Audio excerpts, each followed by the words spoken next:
Welcome back to Ancient Future 9, everyone. This is Ancient right here. Now, in this video, I'm going to show you it's a prime example of not everyone who gives you, and I quote, help, it's genuine help. In the video, I'm going to show you it's someone who goes around and give people money. But as a result of giving you money, in return, they send, they sacrifice you. But I'll leave it right there and you watch the video and leave your comments down below. Few years ago, I used to work as a drug smuggler. I would smuggle drugs into different countries. We were known as the drug mules. I became a drug mule after I had no luck in finding a job. I had failed a few classes in my high school, so that led me to quitting school and then joining the illegal gang, doing illegal things like smuggling drugs. I succeeded twice with smuggling drugs into other countries, and on the third time, as I was smuggling some drugs into Nigeria, I was arrested. And when I was released, I wanted to go back into the drug world again because the money I was making was good money, and my life had transformed by just two hits. Now, by the way, we call it hits. There was something I wanted to do, so I knew that if I just make two more hits, I would be set free for the rest of my life. And then, as I was in jail in Nigeria, I met someone in the holding cell who gave me their number. The person said to me that he deliberately or he gets arrested purposely just to see people in the holding cell, and then he gives them his number so that he can assist them with the luck or with the voodoos to get some money. He told me that he has an uncle who is a very powerful traditional healer, and then he can assist anyone in any trouble. He also gave me a small stone, and he told me to put it under my tongue. When I was going for my bail hearing, the judge will say what I wanted to hear. So when I got there, the rock was under my tongue, and then the judge did say what I wanted to hear. He gave me his Facebook name so that if I lose his numbers, I can find him easily on the Facebook. But something very weird happened. When the officers came to fetch me, I had the stone under my tongue, and suddenly everything changed. Obviously, I couldn't hear the language because it was a foreign language. But when I met him, uh, he told me to ask for a translator. As I was taken away by the policeman, the translator came, and then he asked me for my passport, and then he asked me why was I arrested. And the issue that I was arrested for was not a big issue, so I will be deported back into my country. I was shocked. Then remembered that the guy I was in the cell with said that everything I was arrested for will go away.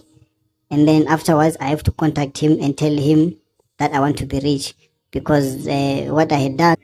And then I remembered that the guy in the holding cell had told me that everything I wish to hear would be said to me. So after they deported me back to my country, uh, all the crimes, every crime that I had committed on the other side was wiped or was taken off my name.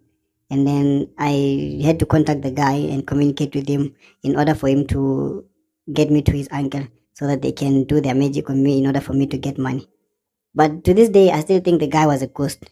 When I was moved from my holding cell, I said goodbye, but the officers looked at me like I was crazy.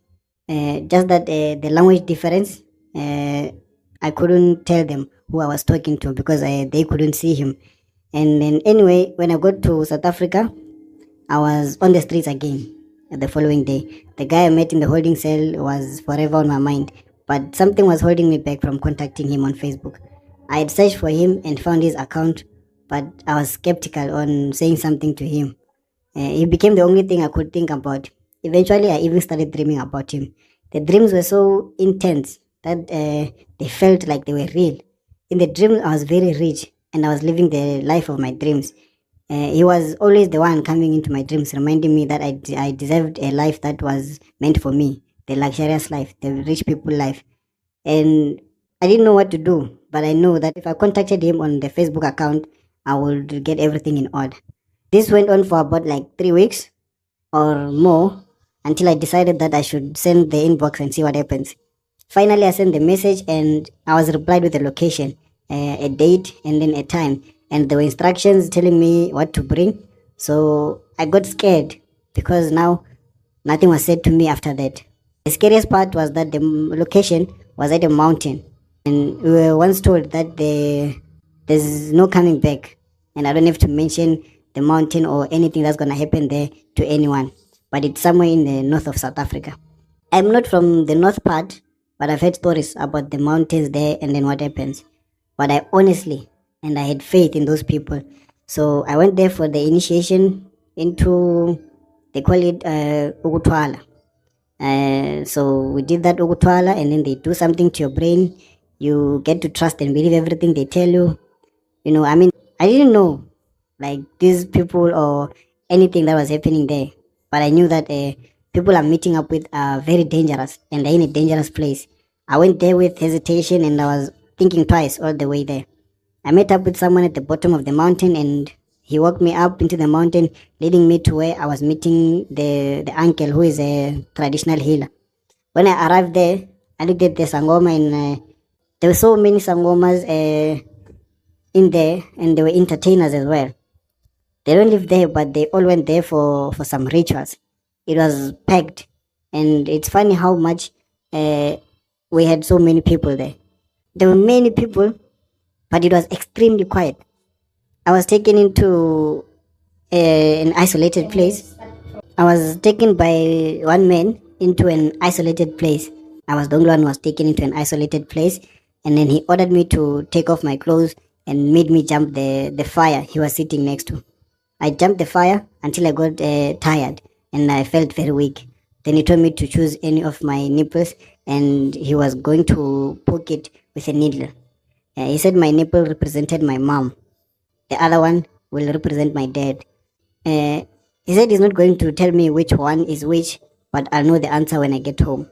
He then poked my right nipple with that needle he was holding in his hand, and the needle was covered with blood. I felt numb and very, very weak.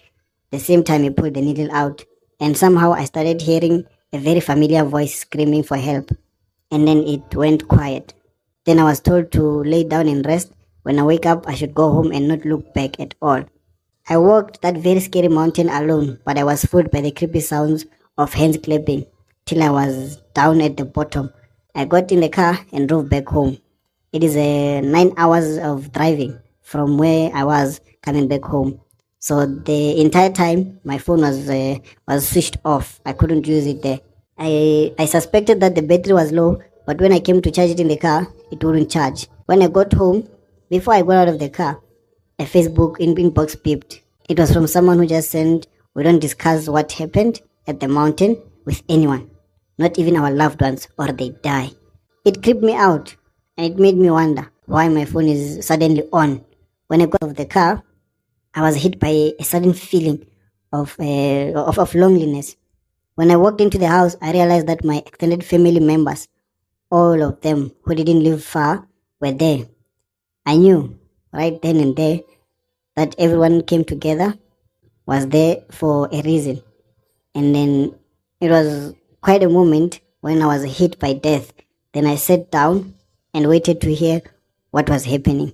My aunt then said to me, they have been trying to call me, but my phone was off. She further said my mom was bit by a snake on the nipple while they were in the fields harvesting. Apparently, my mom tripped and fell, and the snake bit her on the nipple, and she passed away on the spot. It hit me very hard because it was at that very moment I realized that this thing was really happening. The nipple I chose was obviously my mom, and it meant I had ended my mom's life. It was at that moment that I hated my life more than anything. My mom's funeral was the hardest thing I ever had to go through. It was very painful. I tried to be strong, but a part of me wanted to confess. I have disappointed and hurt my family before with the drug smuggling thing, so this would make them hate me without forgiveness. A few weeks after burying my mom, I received a very big bag of money. I woke up to an instruction that I should go to my mom's grave at night, and it must be exactly at midnight that I must go there, and there was a gift waiting for me. I did as the instruction said. I found a huge bag of money. The bag was the size of a coffin and it was filled with money. Another instruction was that I have two options. I can use the money for whatever I want and not share with anyone, but I'd lose another family member when the money runs out, so I can get another share. Or I can share it with a total stranger, anyone I can meet on the street. Just a random giving.